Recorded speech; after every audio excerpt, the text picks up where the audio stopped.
Hello, no budgeters. So myself and Milo went to see Black 47, but separately actually. Yes, uh-huh. So I saw it was the closing film at the Galway Film Fleadh, and you saw it? I saw it this last Friday at a press screening. Mm-hmm. So what do you think of it? It was interesting because I'd never heard that term Black 47 before.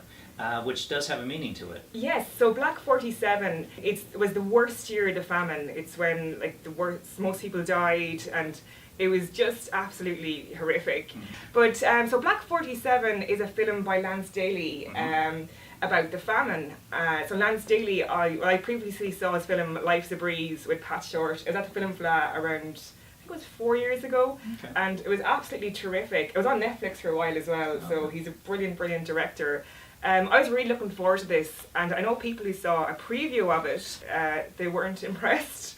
So I went in with very low expectations, but I really loved it. I describe it as Rambo meets the famine. 'Cause I didn't expect it to have so much action in it. So basically, sorry, it's about a soldier played by James Frecheville. James Frecheville. He deserted the British Army.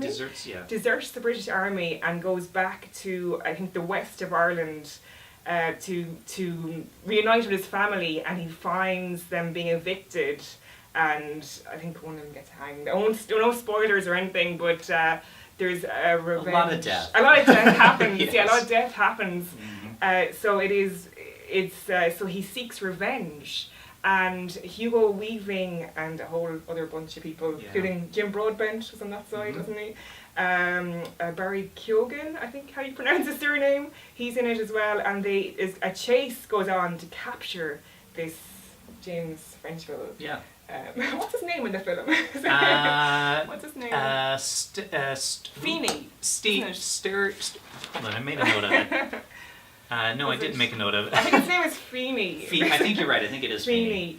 So it's weird because I studied the famine in school, like every Irish person. I don't know if in America you studied. We study European history, different types of history, but so we know of the famine. It's not like you wouldn't know what it was and what happened and that kind of stuff.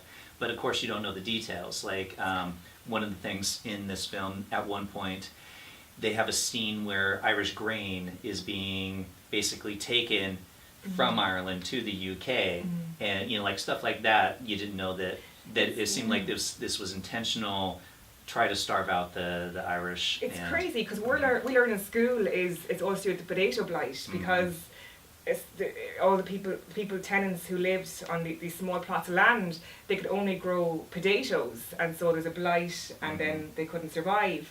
But actually doing more research into it, Ireland was full of food, but they export a lot of it to England and to Britain. So apparently a huge amount of food is being exported. So it's kind of an interesting fact that is depicted in the film. Yeah, I thought that was interesting. And I thought it was interesting too, they have a scene where the landowner is talking about how he wants the Irish off his land because he has to pay tax on the number of people or something like that. I didn't realize that. So he's like, the more of them I starve out, the less I have to deal with. It's crazy. And also there's some amazing scenes in it. There's one where they destroy the thatch on the cottage, so the people can't live in it. So the people freeze to death. Like it's quite shocking. And you see townspeople coming to the gates, like starving. It's just so horrific. And it kind of surprised me, like as an Irish person, that this hasn't been depicted on screen before. And like back then, there was over 8 million people living in this country, and now there's 4.5. You know, it's crazy. And I don't know, is it so raw for us, or is this like, even in my town, I'm from Ballinasloe, County Galway. Like there's a park, and it's a famine grave, and there's a hardware store, and it was a workhouse. You know, and it's just horrific to think what went on back then. You know, they're saying like even there's cannibalism and everything. Like if you went into the history of it, absolutely, it's horrific. So maybe it showed the horrors. Maybe the horrors are worse than even what's depicted in Black 47. You know, it did turn into obviously a thriller because they wanted to create a story, you know. Well, and that's part of my so I'm doing a written review for our site, so I'll throw the link below. and I do mention that in the review, that it seems like the filmmakers wanted to tell the story of the famine, but maybe were too worried they couldn't get the audience for it. Maybe. So they threw the story of the, Rambo Western revenge thing on top of it in order to get the audiences interested, so that they would also see the story of the famine. Maybe that's it, because they could have went a few different ways. They could have had a love story. Yeah. But actually, one thing, there's only one woman in it. I think there's two women. One is a maid, and then another woman as well, played by Sarah Green. There's a little girl. Oh, little girl as well. Actually, I met her at the film festival. She's sitting beside me, That's cool. But it's that's the one thing I didn't like about it. I know the soldiers were men back then, but still, Yeah, it is interesting, because it is very. You mentioned Rambo. That is a perfect analogy. It's an American Western meets Rambo during the famine. Yeah, and it's strange. Like, it sounds like a strange, term to describe a film, but actually when you see it, it fits in perfectly, doesn't it?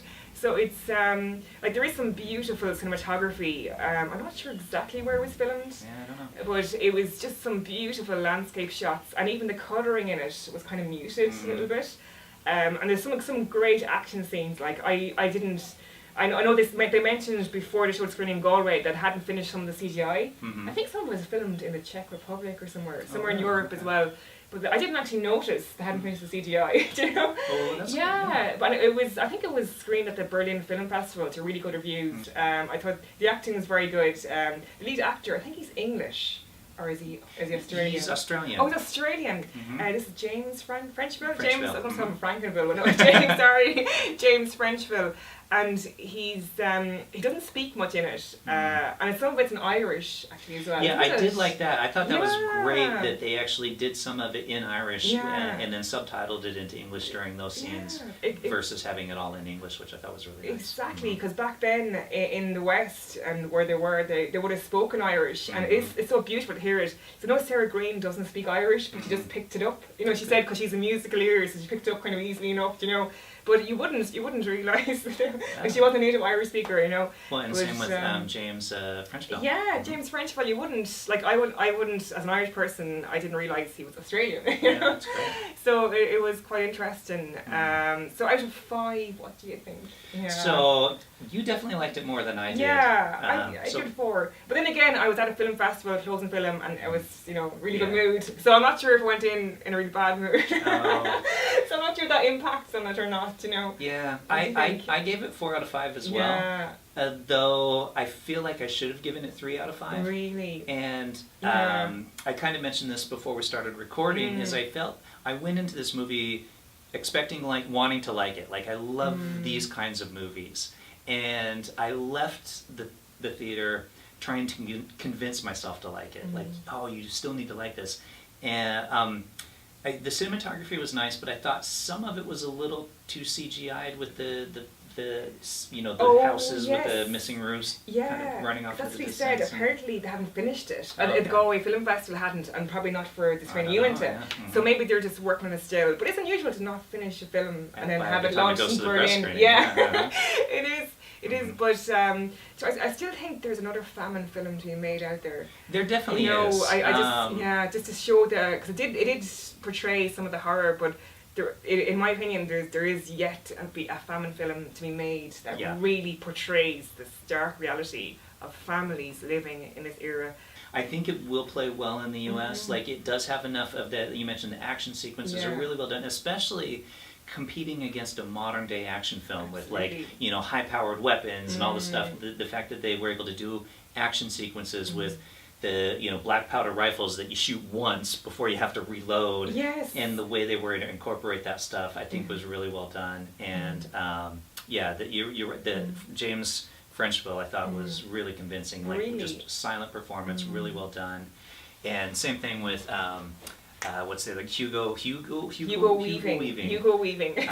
Same thing, really nice performance. Some great supporting actors like Jim Broadbent is in it, and Mo Dunford as well, terrific, you know. Yeah, who seems to be popping up in a lot of stuff we're reviewing, so he's great. But they're really good, like even James Frecheville, really good screen presence. He's really tall as well, and he just really, like, you know, really he carries that character perfectly. Amazing. You believe that he's doing that, you know, that capable of, like, going on this revenge spree because with his presence. But so I think we're both doing a 4 out of 5, although I'm a low 4 out of 5, whereas Claire's a high 4 out of 5.